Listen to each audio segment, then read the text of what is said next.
रीनीट 2026 का पेपर आप सबने दिया और देने के बाद काफी सारे बच्चे मायूस भी हुए, क्योंकि मैं समझता हूं कि जो पेपर बच्चा एक्सपेक्ट करके जा रहा था कि एटलीस्ट ऐसा तो आएगा कि अटेम्प्ट हो सके, वहां पर फिजिक्स ने अपना बहुत गंदा रोल प्ले किया। हुआ क्या कि भाई साहब एनटी अपना काम जरूर कर ही देता है, या तो पेपर लीक होगा और अगर पेपर बनाएगा तो फिर पेपर में कुछ ऐसी हरकत कर देगा जहां पर बच्चे को वहां पर मायूसी देखनी पड़ती है। अब अगर मैं आप लोगों से बात करता हूं कि भाई पेपर एनालिसिस की तो सारे बच्चे ऑलमोस्ट जानते हैं, लेकिन मैं आपको बताता हूं जो मैंने पूरा पेपर एनालिसिस किया है उसके बिहाफ पर आपके लिए क्या होना चाहिए सही। देखिए, बायोलॉजी जो रहा बच्चों का वो इजी रहा। सभी बच्चों का ये कहना था कि भाई बायो का पोर्शन बहुत ज्यादा इजी था। चलो ठीक है, इसी बहाने आप लोगों ने 50% पेपर अच्छे से निपटा दिया था। जैसे ही बच्चा केमिस्ट्री में आया उसे मॉडरेट से डिफिकल्ट पेपर देखने को मिला, जहां पर बच्चा फिर भी एक बार कोई सोच रहा था कि चल ठीक है, कोई बात नहीं, मॉडरेट से डिफिकल्ट है, केमिस्ट्री हो जाएगी। लेकिन अगर बात की जाए फिजिक्स की, तो फिजिक्स का पेपर वेरी वेरी, और इवन मैं जितने वेरी लगा दूं वो कम है, उतना टफ है।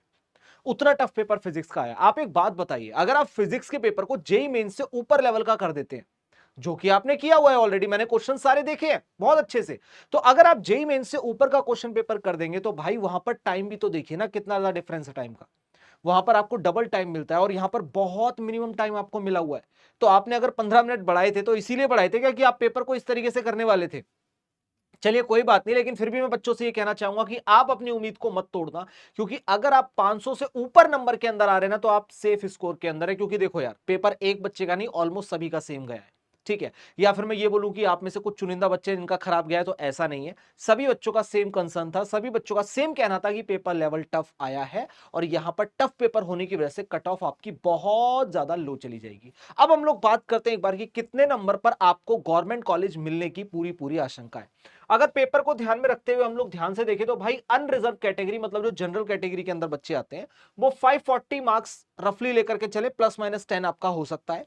अगर मैं ओबीसी कैटेगरी की बात करूं तो आप लोग 538 से +-10 लगा लीजिए। वहीं पर अगर हम ईडब्ल्यूएस की बात करें तो 535 से +-10 लगा लीजिए। एससी कैटेगरी वाले 460 और एसटी कैटेगरी वाले 430 +-10 लगा लीजिए। अब देखो, ये बात तो आप और हम जानते हैं कि पेपर टफ आया, कोई दिक्कत वाली बात नहीं, कोई परेशानी नहीं है, क्योंकि पेपर एक नहीं सभी बच्चों के लिए टफ आया जितने बच्चे वहां पेपर देने गए थे। अब इंपॉर्टेंट चीज ये है कि पेपर टफ आने की वजह से जो आपकी कट ऑफ है ना, वो बहुत ज्यादा हाई नहीं जाएगी, कट ऑफ बहुत ज्यादा लो जाएगी।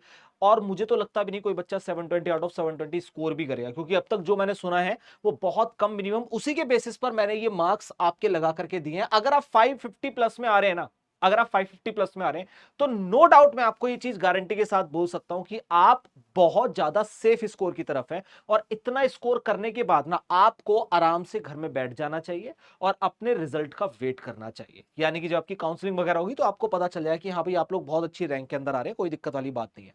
अब अगर कोई बच्चा ऐसा है जिसे लगता है कि भाई अगले साल के लिए प्रिपरेशन करनी चाहिए, तो आप लोग बेझिझक होकर नेक्स्ट ईयर पर फोकस करें। बेमतलब की न्यूज के ऊपर अब आपको नहीं जाना है, अब आपको काउंसलिंग की तरफ आगे बढ़ना है। स्टिल अगर आपको कोई भी प्रॉब्लम हो किसी भी तरीके की, आप इस वीडियो के नीचे कमेंट कीजिए, मैं आपकी हेल्प जरूर करूंगा।